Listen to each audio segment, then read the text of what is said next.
Documento 42. A energia, a mente e a matéria. A fundação do universo é material, no sentido em que a energia é a base de toda a existência, e a energia pura é controlada pelo Pai Universal. A força, a energia, é a coisa que permanece como um monumento perpétuo, demonstrando e provando a existência e a presença do Absoluto Universal. A imensa corrente de energia que provém das presenças do paraíso nunca faltou, nunca falhou. Nunca houve nenhuma interrupção na sustentação infinita. A manipulação da energia do universo dá-se sempre de acordo com a vontade pessoal e com os mandados plenamente sábios do Pai Universal.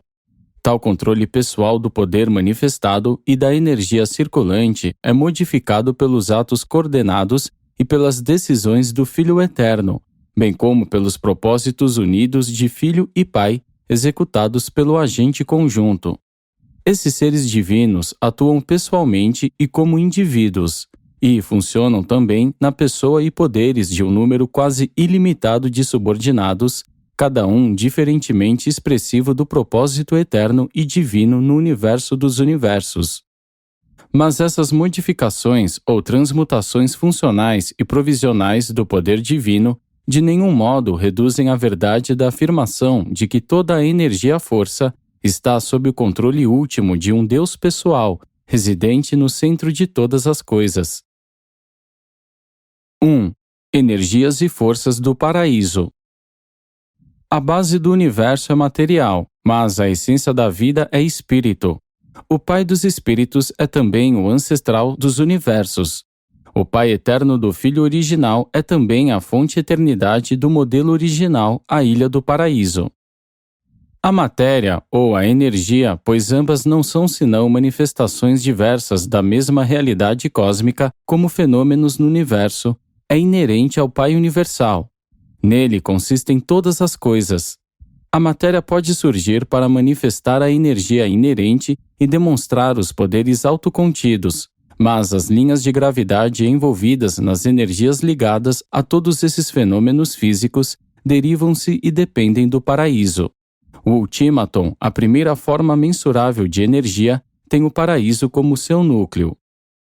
Há, inata na matéria e presente no espaço universal, uma forma de energia não conhecida em Urântia. Quando for finalmente feita a descoberta dessa energia, então os físicos irão sentir que terão solucionado, ou pelo menos quase, os mistérios da matéria. E assim terão dado mais um passo no sentido de se aproximar do Criador. E terão dominado mais uma fase da técnica divina. Mas de modo nenhum terão encontrado Deus, nem terão desvendado o conhecimento da existência da matéria, nem a operação das leis naturais, separadamente da técnica cósmica do paraíso, nem o propósito motivador do Pai Universal. Depois de um progresso ainda maior com novas descobertas, depois que Urântia houver avançado incomensuravelmente em relação aos conhecimentos atuais, e ainda que vós pudesseis alcançar o controle das rotações energéticas das unidades elétricas da matéria, a ponto de conseguir modificar as suas manifestações físicas, mesmo depois de todo esse progresso possível, os cientistas permanecerão indefinidamente impotentes ainda para criar sequer um átomo de matéria, ou gerar um raio de energia e menos ainda para outorgar à matéria aquilo que chamamos de vida. A criação da energia e a dádiva da vida são prerrogativas do Pai Universal e das personalidades criadoras coligadas a ele. O rio da energia e da vida é uma efusão contínua, vinda das deidades, a corrente universal e harmônica de força do paraíso, irradiando-se por todo o espaço.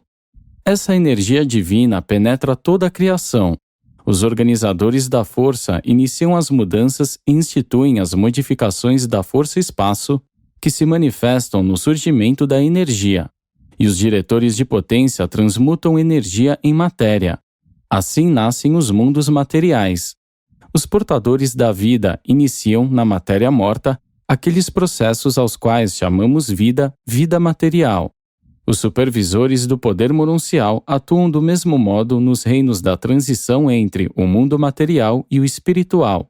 Os criadores espirituais superiores inauguram processos semelhantes nas formas divinas de energia, que resultam em formas mais elevadas de espíritos de vida inteligente. A energia provém do paraíso, formada segundo a ordem divina. A energia pura, compartilha da natureza da organização divina. É formada à semelhança dos três deuses abraçados em um só, como eles funcionam na sede central do universo dos universos. Toda a força é circuitada ao paraíso, vem das presenças do paraíso e para lá retorna e, em essência, é uma manifestação da causa não causada, o Pai Universal. E, sem o Pai, nada do que existe existiria. A força derivada da deidade existente em si é, em si mesma, eternamente existente. A energia-força é imperecível, indestrutível. Essas manifestações do infinito podem estar sujeitas à transmutação ilimitada, à transformação sem fim e à metamorfose eterna. Mas em nenhum sentido ou grau, nem mesmo na menor proporção imaginável, poderiam ou deveriam elas sofrer extinção. Mas a energia, ainda que emergindo do infinito, não se manifesta de forma infinita. Há limites externos para o universo mestre como ele é atualmente concebido. A energia é eterna, mas não infinita, e responde sempre à gravidade todo-abrangente da infinitude. A força e a energia continuam eternamente. Uma vez que tenham saído do paraíso, devem retornar para lá, ainda que idades e mais idades sejam necessárias para completar o circuito ordenado. Aquilo que tem a sua origem na deidade do paraíso só pode ter como destino o paraíso ou alguma deidade. E tudo isso confirma a nossa crença em um universo dos universos circular, um pouco limitado, mas ordenado e imenso. Não fora isso verdade, então a evidência do esgotamento da energia, em algum ponto, mais cedo ou mais tarde, iria aparecer.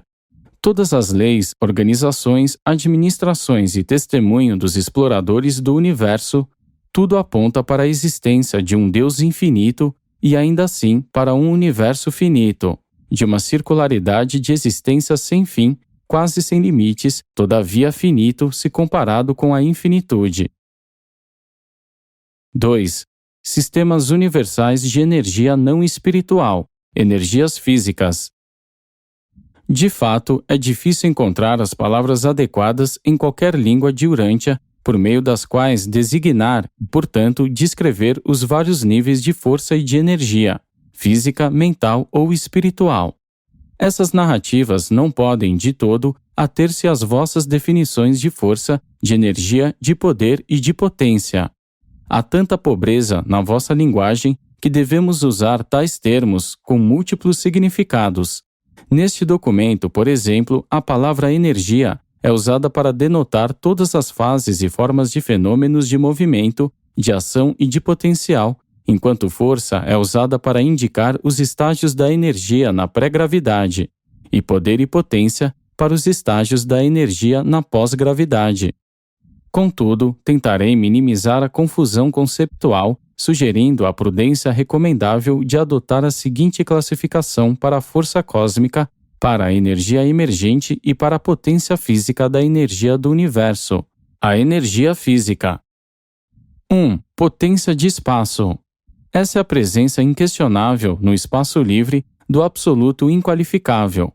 A extensão desse conceito denota o potencial de espaço-força do universo inerente à totalidade funcional do absoluto inqualificável, enquanto a intenção desse conceito implica a totalidade da realidade cósmica, os universos, que emanou de todo eterno da Ilha do Paraíso, que é sem começo, sem fim, que nunca se move e que nunca muda.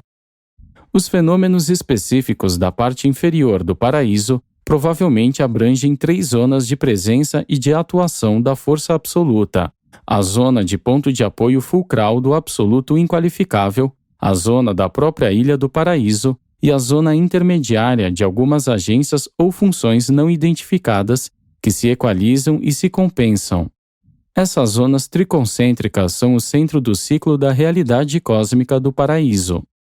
A potência do espaço é uma pré-realidade, é o domínio do absoluto inqualificável e é sensível apenas à atração pessoal do Pai Universal. não obstante o fato de ela ser aparentemente modificável pela presença dos mestres organizadores primários da força. Em O Versa, faz-se referência à potência do espaço como absoluta. 2. Força primordial. Esta representa a primeira mudança básica na potência do espaço, pode ser uma das funções, no Baixo Paraíso, do absoluto inqualificável. Sabemos que a presença do espaço que sai do Baixo Paraíso é modificada, de alguma maneira, em relação àquela que está entrando. Independentemente, porém, de qualquer dessas possíveis relações, a transmutação, abertamente reconhecida, da potência do espaço em força primordial é uma função diferencial primária da presença-atenção dos organizadores da força viva do paraíso. A força passiva potencial torna-se ativa e primordial em resposta à resistência oferecida pela presença, no espaço, dos mestres organizadores da força primariamente derivados. A força está emergindo agora do domínio exclusivo do absoluto inqualificável para os domínios de sensibilidade múltipla, em resposta a alguns movimentos primordiais iniciados pelo Deus da ação e em seguida a certos movimentos de compensação que emanam do absoluto universal. A força primordial parece reagir à causação transcendental em uma medida proporcional ao absoluto. A força primordial, algumas vezes, é denominada energia pura. Em O Versa, referimos-nos a ela como segregata. 3. Energias emergentes. A presença passiva dos organizadores da força primária é suficiente para transformar a potência do espaço em força primordial, e é nesse campo espacial, assim ativado, que esses mesmos organizadores da força começam suas operações iniciais ativas. A força primordial está destinada a passar por duas fases distintas de transmutação, nos reinos da manifestação da energia, antes de surgir como uma força no universo. Esses dois níveis de energia emergente são: A. Energia de potência. Essa é a energia poderosa direcional, movimentadora de massa, poderosamente tensionada e de reações violentas, com sistemas gigantescos de energia colocados em movimento pelas atividades dos organizadores da força primária.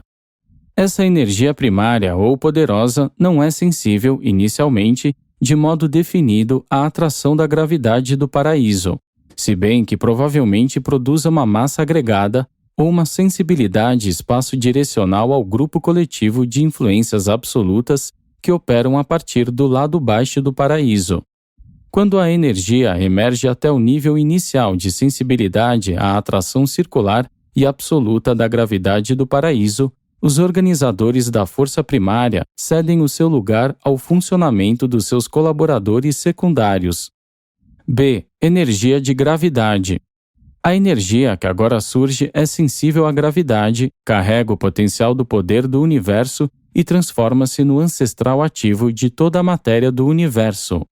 Essa energia secundária ou gravitacional é o produto da elaboração da energia resultante da presença-pressão e das tendências-tensões estabelecidas pelos mestres organizadores associados transcendentais da força.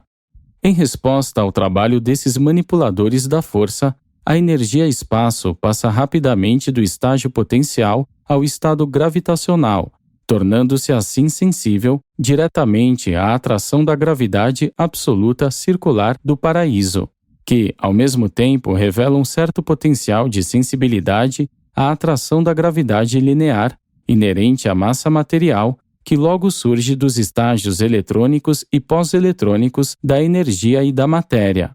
Com o aparecimento da sensibilidade à gravidade, os mestres organizadores associados da força podem retirar-se da energia dos ciclones de espaço, contanto que os diretores do poder do universo fiquem designados para esse campo de ação. Estamos totalmente incertos a respeito das causas exatas dos estágios primordiais da evolução da força, mas reconhecemos a ação inteligente do último, em ambos os níveis de manifestação emergente da energia. As energias potenciais e gravitacionais, quando observadas coletivamente em O Versa, são denominadas ultimata. 4. Poder universal. A força-espaço foi transformada em energia de espaço e, em seguida, na energia de controle da gravidade. Assim, a energia física amadureceu até aquele ponto em que pode ser dirigida em canais de poder e servir aos propósitos múltiplos dos criadores do universo. Esse trabalho é feito pelos versáteis diretores, centros e controladores da energia física no grande universo, as criações habitadas e organizadas. Esses diretores do poder no universo assumem o controle mais ou menos completo de 21 das 30 fases da energia que constituem o presente sistema de energia dos 7 superuniversos. Esse domínio da energia-poder da matéria é o âmbito das atividades inteligentes do cétuplo, funcionando sob o controle tempo-espacial do Supremo. Em Uversa, referimos-nos ao reino do poder no universo como Gravita. 5. Energia de Avona. Os conceitos nesta narrativa deslocaram-se no sentido do paraíso à medida que a força-espaço transmutante foi seguida, nível a nível, até o nível de trabalhabilidade do poder-energia dos universos do tempo e do espaço. Continuando no sentido do paraíso, encontra-se em seguida uma fase pré-existente de energia que é característica do universo central. Aqui, o ciclo evolucionário parece voltar-se sobre si mesmo. A potência-energia agora parece começar a reverter-se na direção da força, mas uma força de natureza muito diferente daquela da potência do espaço e da força primordial. Os sistemas de energia de Avona não são duais, eles são trinos. É esse o domínio da energia existencial do agente conjunto funcionando em nome da trindade do paraíso. Essas energias de Avona são conhecidas em Uversa como triata. 6. Energia transcendental. Este sistema de energia opera no nível superior e vem de um nível superior do paraíso, existindo apenas em relação aos povos apsonitos. Em Uversa é denominada Tranosta. 7. Monota. Quando a energia vem do paraíso, ela está próxima da divindade. Inclinamo-nos a acreditar que a monota é a energia viva não espiritual do paraíso, uma contraparte na eternidade da energia viva e espiritual do Filho original, sendo, portanto, o sistema de energia não espiritual do Pai universal. Não conseguimos diferenciar a natureza do espírito do paraíso e da monota do paraíso. São aparentemente semelhantes. Têm nomes diferentes, mas dificilmente vos poderá ser dito muito a respeito de uma realidade cujas manifestações espirituais e não espirituais sejam diferenciáveis apenas por um nome. Sabemos que as criaturas finitas podem alcançar a experiência da adoração do Pai Universal por intermédio da ministração de Deus, o cétuplo, e dos ajustadores do pensamento, mas duvidamos de que qualquer personalidade subabsoluta ou até mesmo os diretores de potência possam compreender a infinitude da energia da primeira grande fonte centro. Uma coisa é certa: os diretores de potência podem ser conhecedores da técnica da metamorfose da força-espaço, mas eles não revelam o segredo para o resto de nós.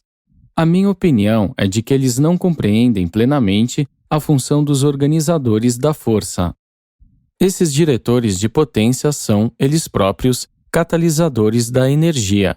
Isto é, a presença deles é a causa pela qual a energia segmenta-se, organiza-se ou reúne-se em formação por unidades.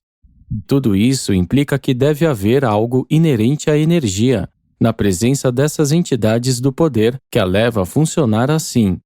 Os Melquisedeques de Nébadon há muito denominaram o fenômeno da transmutação da força cósmica em poder, no universo, como uma das 7 infinidades da divindade, e é até esse ponto que vós ireis avançar nessa questão a vossa ascensão no universo local.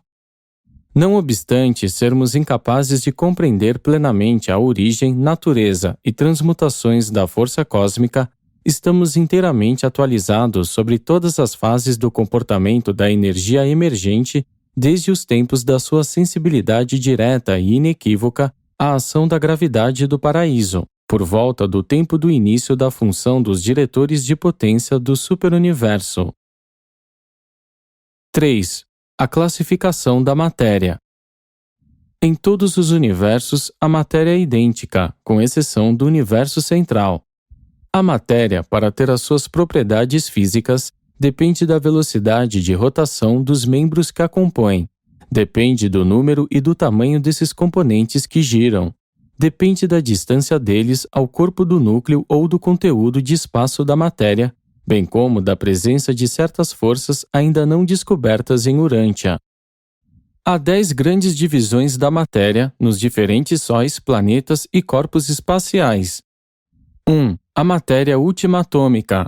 As unidades físicas primordiais da existência material, as partículas de energia que compõem os elétrons. 2. A matéria subeletrônica. O estágio explosivo e repelente dos supergases solares. 3. A matéria eletrônica. O estágio elétrico da diferenciação material. Elétrons, prótons e várias outras unidades que entram na constituição variada dos grupos eletrônicos. 4. A matéria subatômica.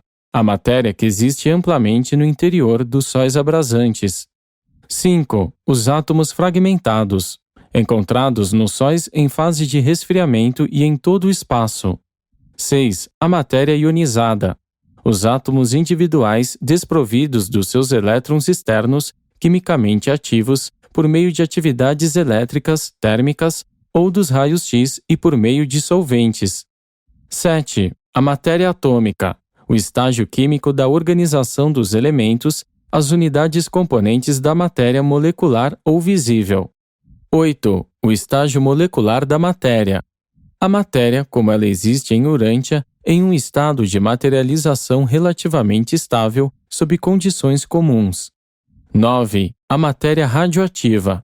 A tendência desorganizadora e a atividade dos elementos mais pesados sob condições de aquecimento moderado e de pressão gravitacional menor. 10. A matéria em colapso. A matéria relativamente estável, encontrada no interior de sóis frios ou mortos. Essa forma de matéria não é de fato estacionária. Há ainda alguma atividade ultimatômica e mesmo eletrônica, mas ali as unidades estão em grande proximidade e as suas velocidades de rotação encontram-se grandemente diminuídas. Tal classificação da matéria diz respeito mais à sua organização do que às formas sob as quais se mostram aos seres criados, e também não leva em conta os estágios pré-emergentes da energia, nem as eternas materializações no paraíso e no universo central. 4. A energia e as transmutações da matéria. A luz, o calor, a eletricidade, o magnetismo, a química, a energia e a matéria são, em origem, natureza e destino, uma única e mesma coisa, junto com outras realidades materiais ainda não descobertas em Urântia. Nós não compreendemos plenamente as mudanças quase infindáveis às quais a energia física possa estar sujeita. Num universo, ela aparece como luz, em um outro como luz mais calor, noutro como formas de energia desconhecidas em Urântia. Em incalculáveis milhões de anos, pode reaparecer como alguma forma de energia elétrica irrequieta, alguma energia elétrica ou poder magnético incontido. E, ainda mais tarde, pode aparecer novamente em um outro universo como alguma forma de matéria variável, passando por uma série de metamorfoses e, em seguida, ter o seu desaparecimento exterior físico em algum grande cataclismo dos reinos.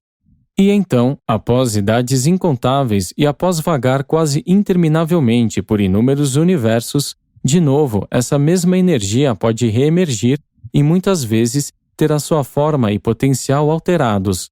E assim, tais transformações continuam por idades sucessivas e por incontáveis reinos.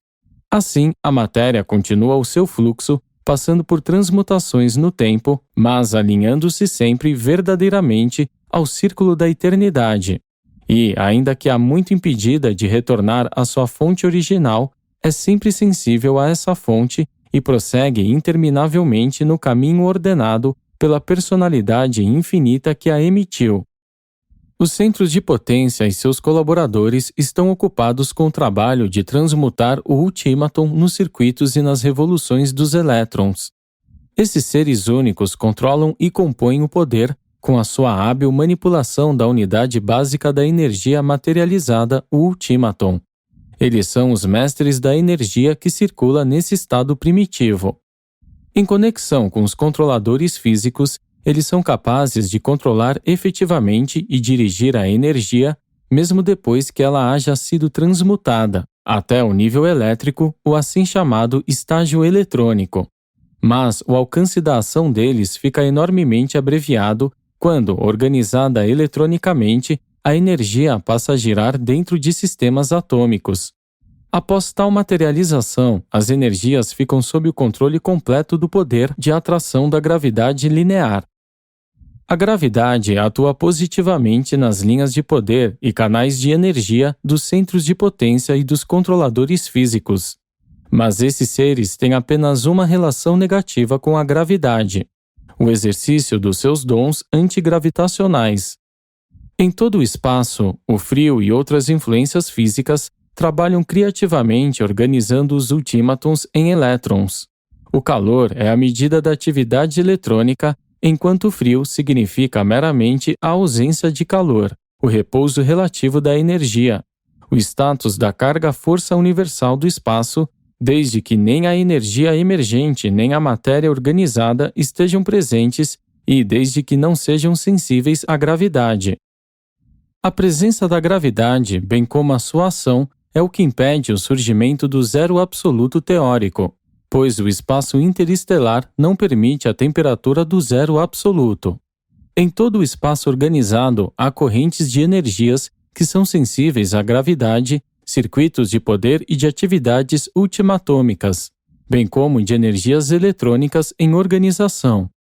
Praticamente falando, o espaço não é vazio, e mesmo a atmosfera de Urântia vai tornando-se crescentemente menos densa até que a altitude de 5.000 quilômetros ela começa a esmaecer-se nessa parte do universo e se transformar na matéria do espaço comum.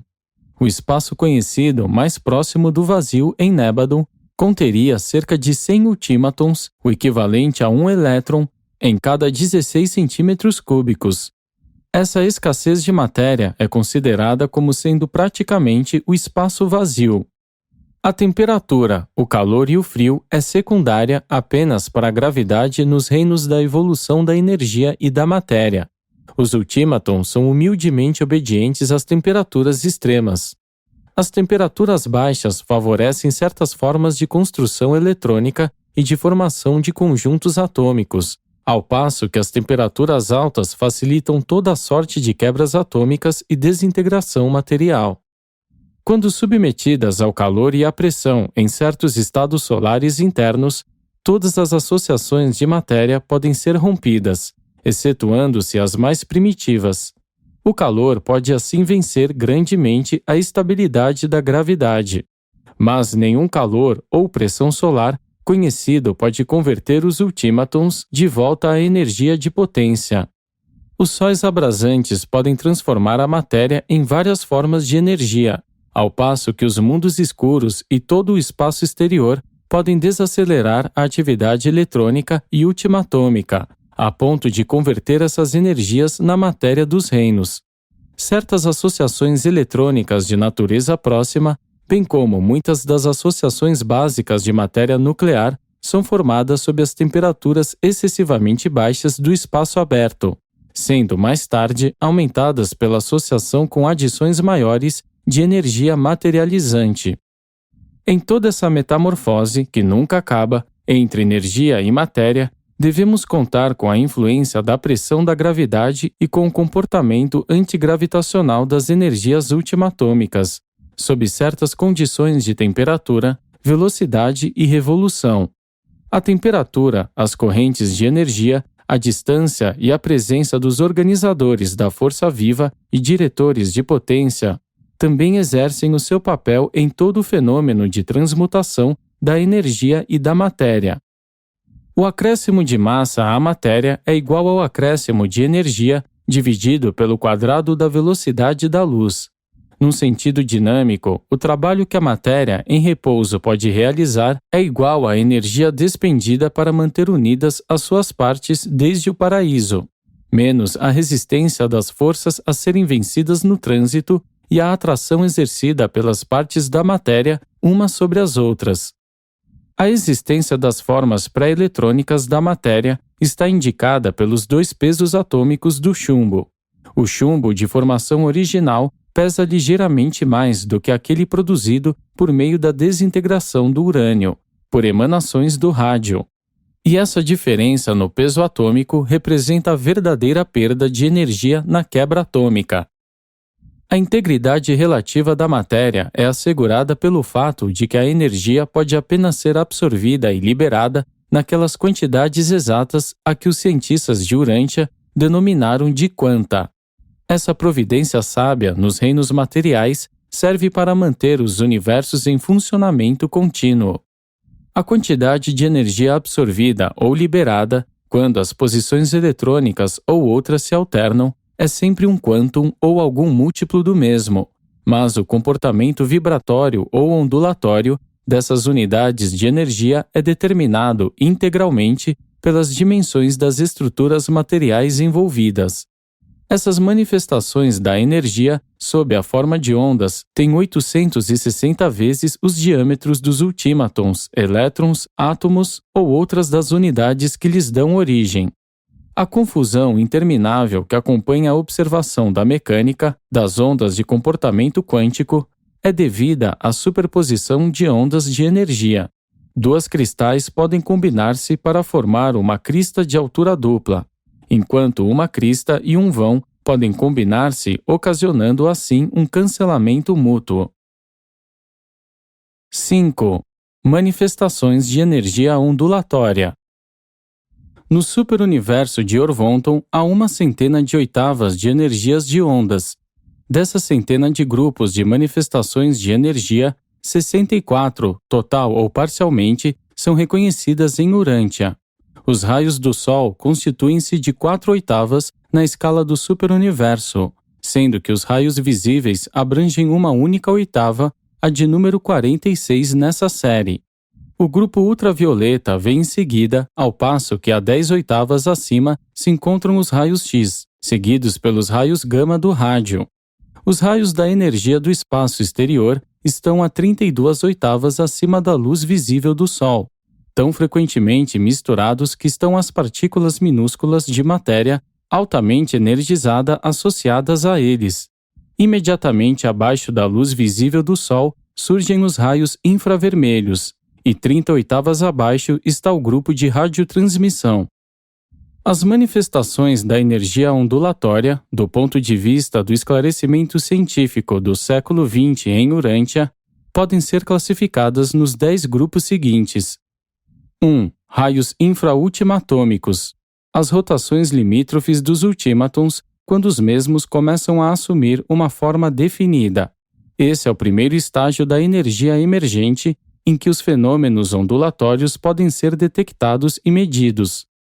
2. Raios ultimatômicos. A reunião da energia na esfera diminuta dos ultímatons ocasiona vibrações no conteúdo do espaço, as quais são discerníveis e mensuráveis. E, muito antes que os físicos descubram o ultímaton, sem dúvida irão detectar os fenômenos causados pelos raios lançados sobre Urântia. Esses raios curtos e poderosos representam a atividade inicial dos ultímatons à medida que se desaceleram até aquele ponto em que se voltam para organizarem eletronicamente a matéria. À medida que os ultímatons se aglomeram, formando elétrons, uma condensação ocorre com a consequente estocagem de energia. 3. Raios espaciais curtos. Estas são as mais curtas de todas as vibrações puramente eletrônicas e representam o estágio pré-atômico dessa forma de matéria. Esses raios requerem temperaturas extraordinariamente altas ou extraordinariamente baixas para a sua produção. Há 2 espécies desses raios espaciais, uma que se dá com o nascimento dos átomos e a outra que indica a desagregação atômica. A maior quantidade deles emana dos planos de maior densidade do superuniverso, a Via Láctea, que é também o plano mais denso dos universos exteriores.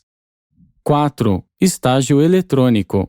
Este estágio de energia é a base de toda a materialização nos 7 superuniversos. Quando os elétrons passam de níveis de energia mais elevados para os mais baixos, de velocidade orbital, é desprendido sempre um quanto determinado. As mudanças de órbitas dos elétrons resultam na ejeção ou na absorção de partículas da energia-luz, bastante definidas e uniformemente mensuráveis, enquanto o elétron individualmente sempre desprende uma partícula de energia-luz quando submetido à colisão. As manifestações da energia ondulatória também são geradas a partir de atividades dos corpos positivos e outros representantes do estágio eletrônico. 5. Raios gama. São as emanações que caracterizam a dissociação espontânea da matéria atômica. A melhor ilustração dessa forma de atividade eletrônica está nos fenômenos associados à desintegração do rádio. 6. Grupo dos raios X. O próximo passo na desaceleração dos elétrons gera as várias formas de raios X solares junto com os raios X artificialmente gerados. A carga eletrônica forma um campo elétrico. O movimento faz surgir uma corrente elétrica. A corrente elétrica produz um campo magnético. Quando um elétron é paralisado subitamente, o distúrbio eletromagnético resultante produz os raios X. Os raios X são essa perturbação. Os raios X solares são idênticos àqueles gerados mecanicamente para explorar o interior do corpo humano, excetuando-se o fato de que são ligeiramente mais longos. 7. Raios ultravioleta ou os raios químicos da luz do Sol e as suas várias produções mecânicas. 8. Luz branca. Toda a luz visível dos sóis. 9. Raios infravermelhos. A desaceleração da atividade eletrônica ainda mais próxima de um estágio considerável de aquecimento. 10. Ondas hertzianas. Aquelas energias utilizadas em Urântia para as teledifusões. A todas essas 10 fases da atividade ondulatória da energia, o olho humano apenas pode reagir a 1/8, aquela da luz solar global de um Sol comum. O chamado éter é meramente um nome coletivo usado para designar um grupo de atividades de força e energia que ocorrem no espaço.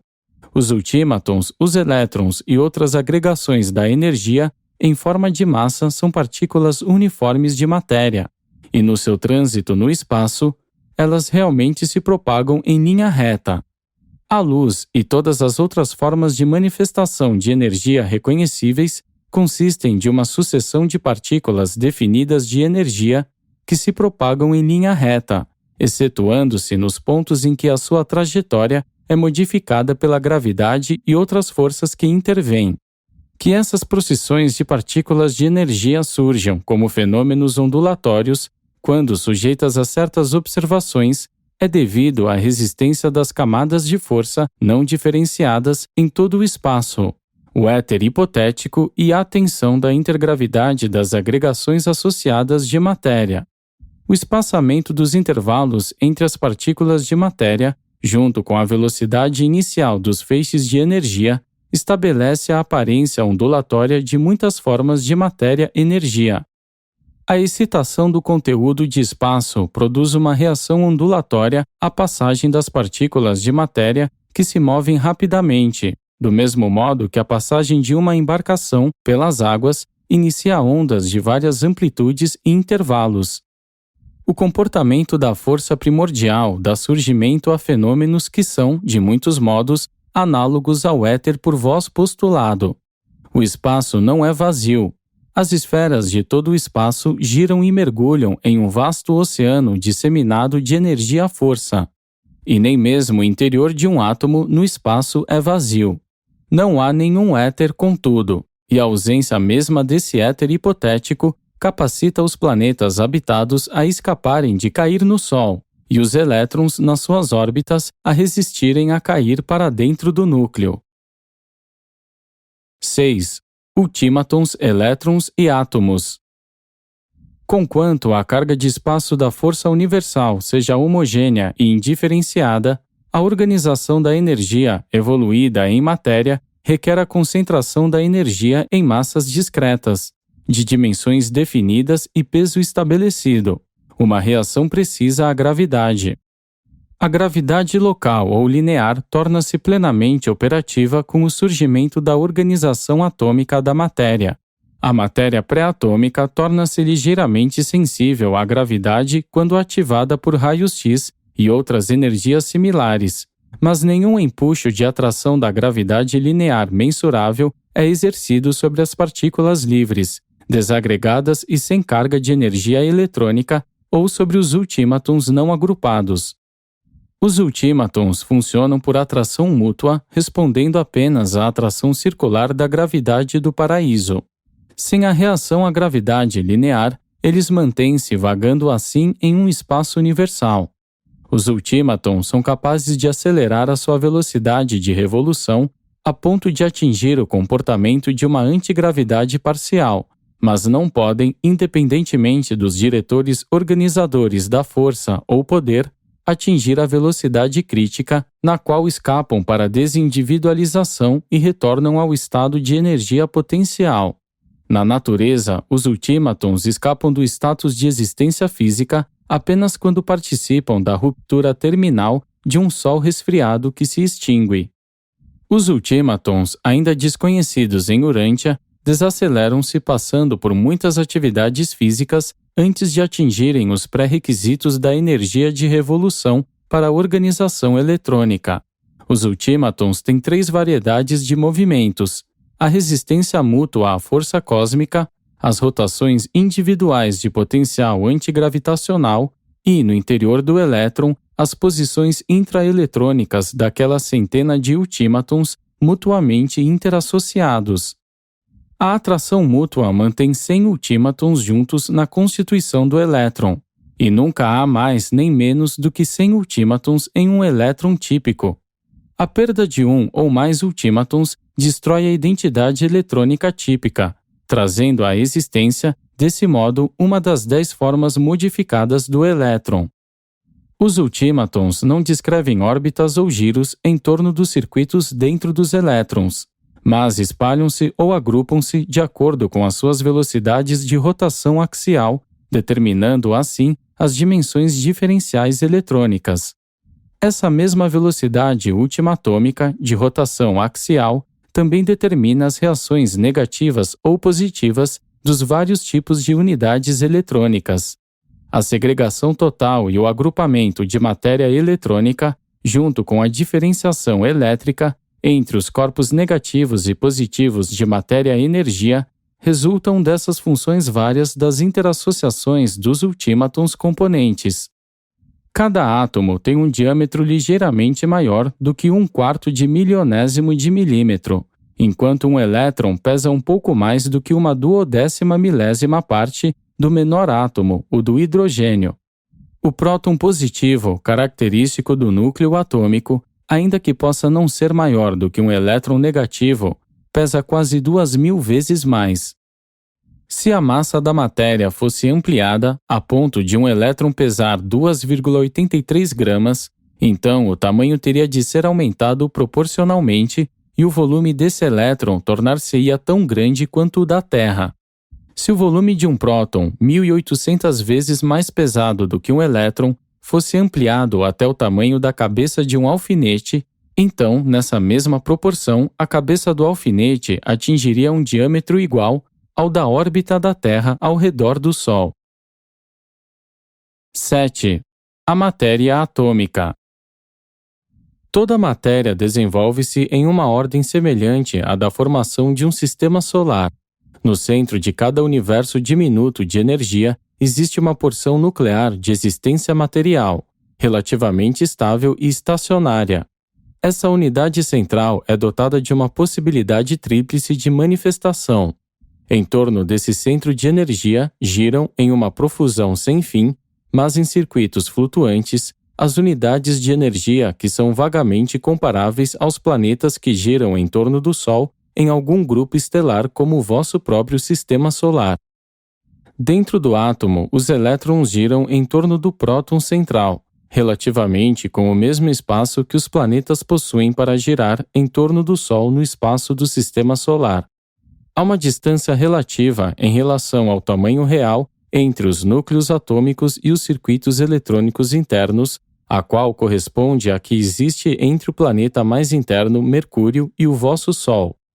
As rotações axiais e suas velocidades orbitais em torno do núcleo estão ambas além da imaginação humana, para não mencionar as velocidades dos seus ultimátons componentes.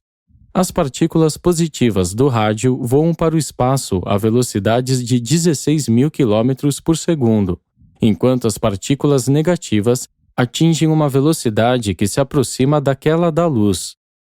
Os universos locais são de construção decimal. Há apenas uma centena de materializações atômicas distinguíveis da energia-espaço em um universo dual, e essa é a organização máxima possível da matéria em Nébadon. Essa centena de formas de matéria consiste de uma série regular na qual giram de 1 a 100 elétrons em torno de um núcleo central relativamente compacto. É essa associação ordenada e confiável de várias energias que constitui a matéria. Nem todos os mundos exibirão uma centena de elementos reconhecíveis na sua superfície, mas em algum lugar esses elementos estarão ou terão estado presentes, ou se encontram em processo de evolução. As condições que envolvem a origem e evolução futura de um planeta determinam quantos dos 100 tipos atômicos poderão ser encontrados. Os átomos mais pesados não são encontráveis na superfície de muitos mundos. Mesmo em Urântia, os elementos mais pesados conhecidos manifestam uma tendência de estilhaçarem-se no ar, como é ilustrado pelo comportamento do rádio. A estabilidade do átomo depende do número de nêutrons eletricamente inativos no corpo central. O comportamento químico depende completamente da atividade dos elétrons livres em órbita. Em Orvonton, nunca foi possível reunir naturalmente acima de 100 elétrons orbitais em um sistema atômico. Sempre que se introduziu artificialmente 101 destes no campo orbital, o resultado tem sempre sido um deslocamento quase instantâneo do próton central com a dispersão enlouquecida dos elétrons e outras energias liberadas. Ainda que os átomos possam conter de 1 a 100 elétrons em órbita, apenas os 10 elétrons exteriores dos átomos maiores giram em torno do núcleo central como corpos distintos e separados, intacta e compactamente girando em órbitas precisas e definidas. Os 30 elétrons mais próximos do centro são de difícil observação e detecção, como corpos separados e organizados. Essa mesma proporção relativa de comportamento eletrônico em relação à proximidade nuclear prevalece em todos os átomos a despeito do número de elétrons abrangido. Quanto mais próximo se está do núcleo, menos a individualização dos elétrons acontece. A extensão da energia ondulatória de um elétron pode assim espalhar-se para ocupar todas as órbitas atômicas menores. E isso é especialmente verdade sobre os elétrons mais próximos do núcleo atômico. Os 30 elétrons das órbitas mais internas têm individualidade, mas os seus sistemas de energia tendem a se intermesclar, estendendo-se de elétron a elétron e quase de órbita a órbita. Os próximos 30 elétrons constituem a segunda família ou a zona de energia, e são de uma individualidade mais pronunciada. Os seus corpos de matéria exercem um controle mais completo sobre os sistemas de energia que os acompanham. Os próximos 30 elétrons, a terceira zona de energia, são ainda mais individualizados e circulam em órbitas mais distintas e definidas. Os 10 últimos elétrons, presentes apenas nos 10 elementos mais pesados, possuem a dignidade da independência e são, portanto, capazes de escapar mais ou menos livremente do controle do núcleo-mãe. Com o mínimo de variação de temperatura e pressão, os membros desse quarto grupo mais externo de elétrons escaparão da atração do núcleo central, como fica ilustrado na dispersão espontânea do urânio e dos elementos semelhantes.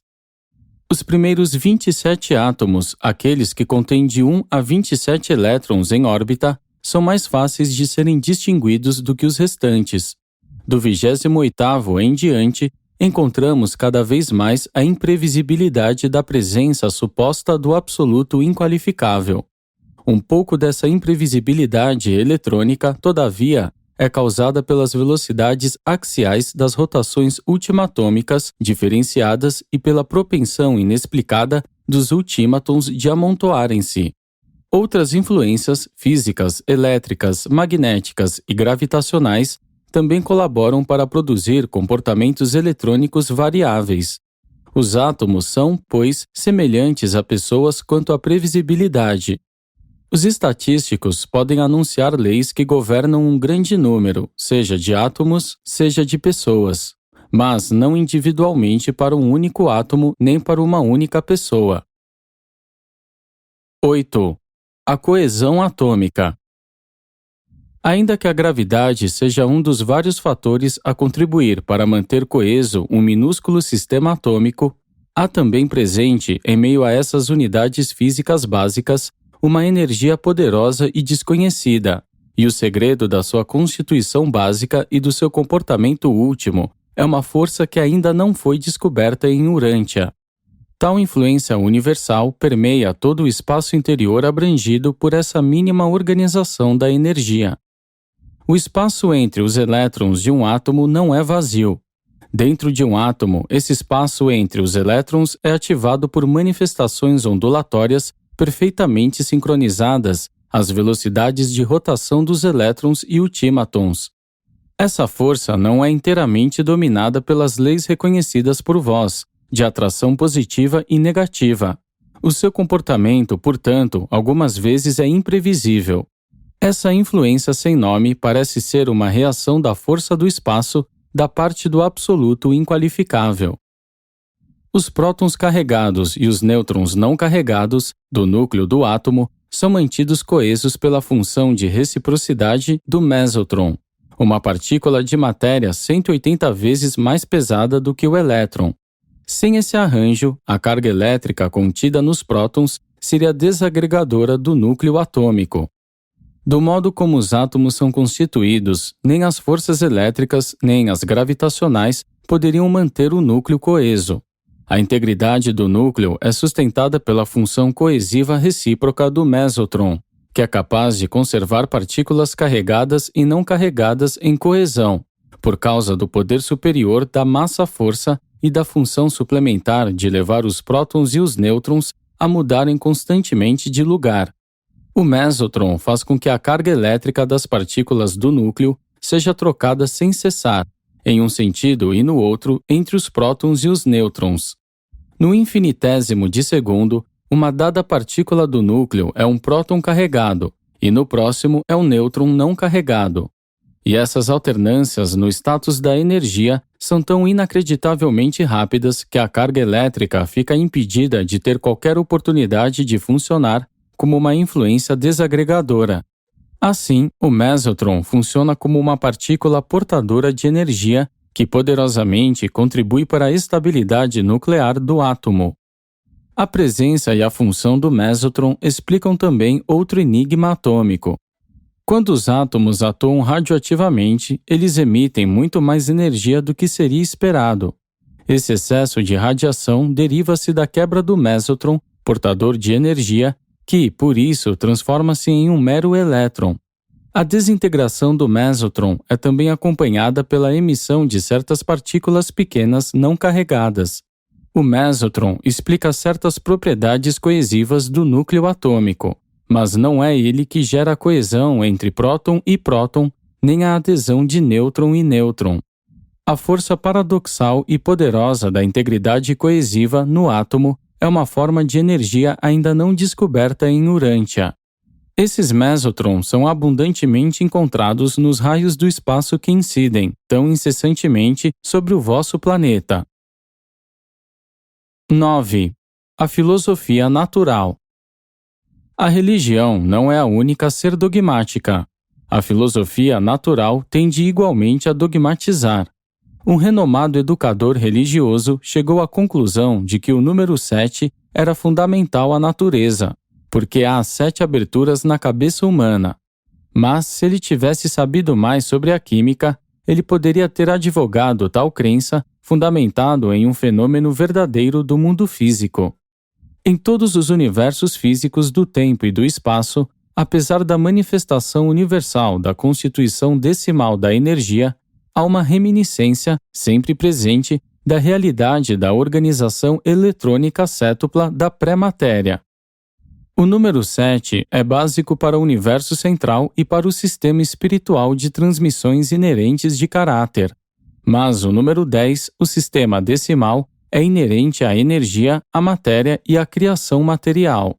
O mundo atômico, contudo, apresenta uma certa caracterização periódica que é recorrente em grupos de 7, uma marca de nascença que o mundo material carrega e que indica a sua longínqua origem espiritual. Essa persistência cétupla da constituição criativa é exibida nos domínios químicos como uma recorrência de propriedades químicas e físicas semelhantes em grupos separados e periódicos de 7, quando os elementos básicos são arranjados segundo a ordem sequencial dos seus pesos atômicos. Quando os elementos químicos de Urântia são ordenados, assim, em uma fila qualquer, uma certa qualidade ou propriedade tem a tendência de repetir-se a cada 7 elementos. Essa mudança periódica a cada 7 ocorre decrescentemente e com variações em toda a tábua química, sendo mais intensivamente observável nos primeiros grupos ou de pesos atômicos mais baixos. A começar por qualquer elemento, após notar-se uma propriedade, essa qualidade irá mudar por 6 elementos consecutivos. Mas, ao alcançar o 8º, ela tende a reaparecer, isto é, o 8º elemento quimicamente ativo assemelha-se ao primeiro, o 9º ao 2º e assim por diante. Esse fato do mundo físico aponta inequivocamente a constituição cétupla da energia ancestral e indica a realidade fundamental da diversidade cétupla das criações do tempo e do espaço. O homem deveria também notar que há 7 cores no espectro natural. Mas nem todas as suposições da filosofia natural são válidas. Um exemplo é o éter hipotético, que representa uma tentativa engenhosa do homem de dar unidade à própria ignorância sobre o fenômeno do espaço. A filosofia do universo não pode ser elaborada com base nas observações da chamada ciência. Se a metamorfose de uma borboleta não fosse perceptível, um cientista estaria inclinado a negar a possibilidade da mesma desenvolver-se a partir de uma lagarta. A estabilidade física associada à elasticidade biológica está presente na natureza apenas por causa da quase infinita sabedoria possuída pelos arquitetos mestres da criação. Nada, a não ser a sabedoria transcendental, poderia jamais projetar unidades de matéria que são ao mesmo tempo tão estáveis e tão eficazmente flexíveis. 10. Sistemas não espirituais de energias universais, sistemas de mente material. O movimento sem fim da realidade cósmica relativa, fluindo desde a absolutez da monota do paraíso até a absolutez da potência do espaço, sugere certas evoluções de relacionamento entre as realidades não espirituais da primeira fonte centro, aquelas realidades que estão ocultas na potência do espaço, reveladas na monota e provisoriamente divulgadas em níveis cósmicos intermediários. Esse ciclo eterno de energia, estando ligado ao circuito do Pai dos Universos, é absoluto e, em sendo absoluto, não é expansível de nenhuma forma nem em valor. O Pai primordial, entretanto, agora e sempre, realiza em si uma arena de significados, sempre em expansão, de espaço-tempo que transcende o espaço-tempo. Uma arena de relações mutáveis, nas quais a matéria-energia está sendo progressivamente objeto do supercontrole do Espírito Vivo Divino por intermédio de um esforço experiencial da mente viva e pessoal. As energias universais não espirituais são reassociadas nos sistemas vivos de mentes não criadoras, em vários níveis, alguns dos quais podem ser descritos como a seguir. 1. Espíritos pré-ajudantes da mente. Este nível de mente é não experiencial e, nos mundos habitados, é ministrado pelos mestres controladores físicos. Essa é a mente mecânica, o intelecto não ensinável, da forma mais primitiva de vida material. mas a mente não ensinável funciona em muitos níveis além daquele da vida planetária primitiva. 2. Espíritos ajudantes da mente. Esta é uma ministração do espírito materno do universo local, funcionando através dos seus 7 espíritos ajudantes da mente, no nível ensinável não mecânico da mente material. Nesse nível, a mente material está experienciando, como intelecto subhumano, animal, por meio dos primeiros 5 ajudantes, como intelecto humano, moral, por intermédio dos 7 ajudantes, como intelecto supra-humano, nos seres intermediários, por meio dos 2 últimos ajudantes. 3. Mentes moronciais em evolução. A consciência é em expansão das personalidades em evolução nas suas carreiras ascendentes no universo local. Esta é uma outorga do espírito materno do universo local em conexão com o Filho Criador. Esse nível de mente indica a organização do tipo moroncial de veículo de vida, uma síntese do material e do espiritual que é efetuada pelos supervisores do poder moroncial de um universo local. A mente moroncial funciona diferencialmente em resposta aos 570 níveis de vida moroncial, demonstrando uma capacidade associativa crescente com a mente cósmica, nos níveis mais elevados de realização. Esse é o curso evolucionário das criaturas mortais, mas a mente de uma ordem não moroncial é também outorgada por um filho do universo e por um espírito do universo, aos filhos não moronciais das criações locais. A mente cósmica. Essa é a mente setuplamente diversificada do tempo e do espaço, cada fase da mesma sendo ministrada por um dos 7 espíritos mestres a um dos 7 superuniversos. A mente cósmica engloba todos os níveis da mente finita e coordena-se experiencialmente com os níveis da deidade evolucionária da mente suprema e transcendentalmente com o nível existencial da mente absoluta, os circuitos diretos do agente conjunto. No paraíso, a mente é absoluta, em Avona, absonita, em Orvonton, finita. A mente indica sempre a presença-atividade da ministração viva acrescida de sistemas de energia variada, e isso é verdade em todos os níveis e para todas as espécies de mentes. Mas para além da mente cósmica, torna-se cada vez mais difícil descrever as relações da mente com a energia não espiritual.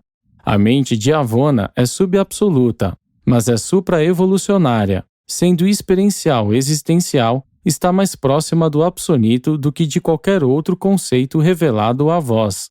A mente do paraíso está diante da compreensão humana. Ela é existencial, não espacial e não temporal.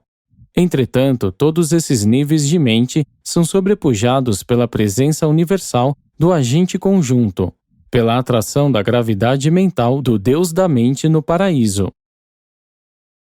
11. Os mecanismos do universo. Na avaliação e reconhecimento da mente, deveria ser lembrado que o universo não é nem meramente mecânico, nem mágico. Ele é uma criação da mente e um mecanismo com leis. Na aplicação prática, contudo, se as leis da natureza operam naquilo que parecem ser os reinos duais do físico e do espiritual, na realidade eles são apenas um. A primeira fonte-centro é a causa primordial de toda a materialização e, ao mesmo tempo, é o Pai primeiro e o Pai final de todos os espíritos. O Pai do Paraíso aparece pessoalmente nos universos fora de Avona apenas como energia pura e espírito puro, como o ajustador do pensamento e outros fragmentos semelhantes. Os mecanismos não dominam absolutamente toda a criação. O universo dos universos é totalmente planejado pela mente, feito pela mente e administrado pela mente. Mas o mecanismo divino do universo dos universos é por demais perfeito, no todo, para que os métodos científicos da mente finita do homem nele possam discernir, por um mínimo que seja, o domínio da mente infinita. Pois a mente que cria, controla e mantém não é nem a mente material, nem a mente da criatura. É a mente do espírito, funcionando nos níveis criadores da realidade divina e a partir deles. A capacidade de discernir e descobrir a mente, com base nos mecanismos do universo, depende inteiramente da habilidade, escopo e capacidade da mente investigadora empenhada na tarefa de observação. As mentes do espaço-tempo, organizadas a partir das energias do tempo e do espaço, ficam sujeitas aos mecanismos do tempo e do espaço. O movimento e a gravitação no universo são facetas gêmeas do mecanismo impessoal do espaço-tempo no universo dos universos. Os níveis para o espírito, a mente e a matéria, de sensibilidade à gravidade, são totalmente independentes do tempo, mas apenas os níveis verdadeiros da realidade do espírito são independentes do espaço, são não espaciais. Os níveis mais elevados da mente do universo, os níveis da mente espiritual, podem também ser não espaciais, mas os níveis da mente material, tais como os da mente humana, são sensíveis às interações da gravitação do universo. Apenas quando perdem essa sensibilidade à proporção que se identificam com o espírito. Os níveis da realidade do espírito são reconhecidos pelo seu conteúdo de espírito, e a espiritualidade no tempo e no espaço é medida na proporção inversa da sensibilidade à gravidade linear. A sensibilidade à gravidade linear é uma medida quantitativa da energia não espiritual. Toda a massa ou energia organizada está sujeita a essa atração a menos que o movimento e a mente atuem sobre ela. A gravidade linear é a força de coesão, de curto alcance, do macrocosmo, do mesmo modo que as forças da coesão interna do átomo são as forças de curto alcance do microcosmo. A energia física materializada, organizada naquilo que se chama de matéria, não pode atravessar o espaço sem ter a sua sensibilidade à gravidade linear alterada, se bem que essa sensibilidade à gravidade seja diretamente proporcional à massa. Ela é modificada pelo espaço intermediário de um modo tal que o resultado final, quando expresso pelo inverso do quadrado da distância, nada mais é que grosseiramente aproximado. O espaço finalmente predomina sobre a gravitação linear por causa da presença, nele, das influências antigravitacionais de numerosas forças supramateriais que operam neutralizando a ação da gravidade e todas as respostas a ela.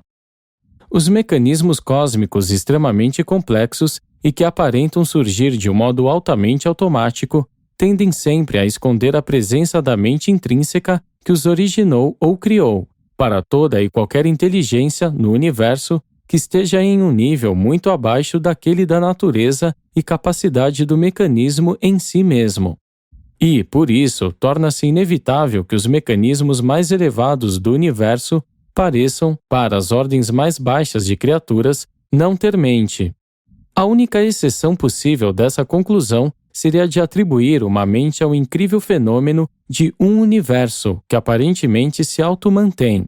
Mas essa é uma questão para a filosofia, mais do que de experiência real. Como a mente coordena o universo, a rigidez dos mecanismos não existe. O fenômeno da evolução progressiva, associado à automanutenção cósmica, é universal. A capacidade de evolução do universo é inexaurível à infinitude da espontaneidade. O progresso, no sentido da unidade harmoniosa, a síntese experiencial crescente superposta a uma complexidade sempre crescente de relações, só poderia ser alcançado por uma mente que tenha propósito e que seja dominante. Quanto mais elevada for a mente do universo, associada a um fenômeno universal qualquer, tanto mais difícil tornar-se descobri-la para os tipos mais baixos de mente.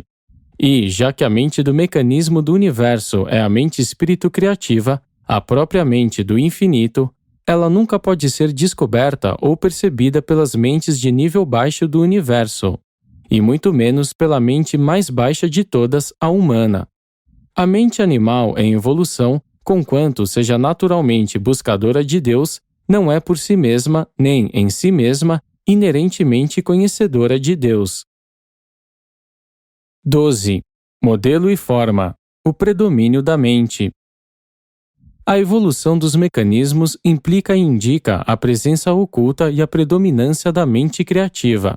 A capacidade do intelecto mortal de conceber, projetar e criar mecanismos automáticos demonstra que as qualidades superiores, criativas e plenas de propósito da mente do homem são a influência dominante no planeta. A mente tende sempre para a 1. Criação de mecanismos materiais. 2. Descoberta de mistérios ocultos. 3. Exploração de situações remotas. 4. Formulação de sistemas mentais. 5. Alcance dos objetivos da sabedoria. 6. Realização de níveis do espírito. 7. Cumprimento dos destinos divinos, supremos, últimos e absolutos. A mente é sempre criativa. O dom da mente de um indivíduo animal, mortal, moroncial, ascendente espiritual ou que tem alcançado a finalidade é sempre competente para produzir um corpo adequado e útil para a identidade da criatura vivente. Todavia, o fenômeno da presença de uma personalidade ou do modelo de uma identidade como tal não é uma manifestação de energia, seja física, mental ou espiritual. A forma da personalidade é o aspecto modelar de um ser vivo. Denota uma ordenação das energias e isso, acrescentado à vida e ao movimento, é o mecanismo da existência da criatura. Mesmo os seres espirituais têm forma, e essas formas espirituais, os modelos, são reais. Até o tipo mais elevado de personalidades espirituais tem formas, presenças de personalidades análogas, em todos os sentidos, aos corpos mortais de Urântia. Quase todos os seres encontrados nos 7 superuniversos possuem formas. Todavia, há umas poucas exceções a essa regra geral. Os ajustadores do pensamento parecem existir sem uma forma, antes de fundirem-se com as almas sobreviventes dos seus colaboradores mortais. Os mensageiros solitários e os espíritos inspirados da Trindade, os ajudantes pessoais do Espírito Infinito, os mensageiros por gravidade, os registradores transcendentais e alguns outros seres também não possuem formas descobertas. Contudo, essas são as raras exceções típicas. A grande maioria tem formas autênticas de personalidade, formas que são individualmente características e que são reconhecíveis e pessoalmente distinguíveis. A conexão da mente cósmica com a ministração dos espíritos ajudantes da mente desenvolve um tabernáculo físico adequado para o ser humano em evolução. De um modo semelhante, a mente moroncial individualiza a forma moroncial para todos os sobreviventes mortais. Do mesmo modo que um corpo mortal é pessoal e característico para cada ser humano, assim, a forma moroncial será altamente individual e adequadamente característica da mente criativa que o domina. Não há 2 formas moronciais sequer parecidas, como não há 2 corpos humanos idênticos. Os supervisores do poder moroncial patrocinam e o serafim assistente providencia os materiais moronciais não diferenciados a partir dos quais a vida moroncial pode começar a trabalhar. E, após a vida moroncial, será constatado que as formas do espírito são igualmente diferentes, pessoais e características das respectivas mentes e espíritos que residem nelas. Vós, no mundo material, pensais em um corpo como tendo um espírito, mas nós consideramos o espírito como tendo um corpo. Os olhos materiais são verdadeiramente as janelas da alma que nasce do espírito. O espírito é o arquiteto, a mente é o construtor, o corpo é a edificação material. As energias físicas, espirituais e mentais, como tais e nos seus estados puros, não interagem integralmente como factualizações no universo dos fenômenos. No paraíso, as 3 energias estão coordenadas. Em Avona têm de ser e são coordenadas.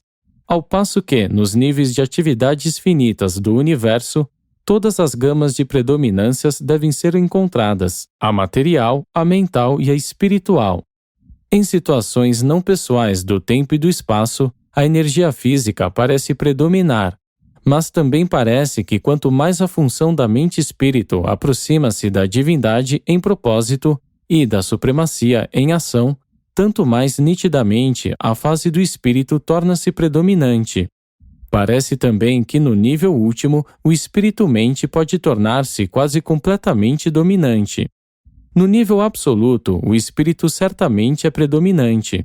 E daí em diante, no reino do tempo e do espaço, sempre que uma realidade do Espírito Divino esteja presente, Sempre que uma mente-espírito real estiver funcionando, haverá sempre uma tendência a produzir uma contraparte material ou física daquela realidade do espírito. O espírito é a realidade criativa.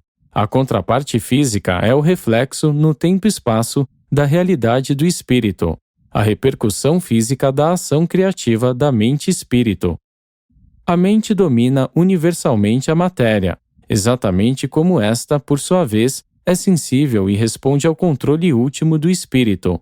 E, no homem mortal, apenas aquela mente que livremente se submete ao direcionamento do espírito pode almejar sobreviver à existência mortal do espaço-tempo, tal uma criança imortal do mundo eterno do Espírito do Supremo, do Último e do Absoluto, o Infinito. Apresentado por um mensageiro poderoso a serviço em Nébadon e a pedido de Gabriel. Pedido de Gabriel. Pedido de Gabriel. Pedido de Gabriel. Pedido de Gabriel. Pedido de Gabriel.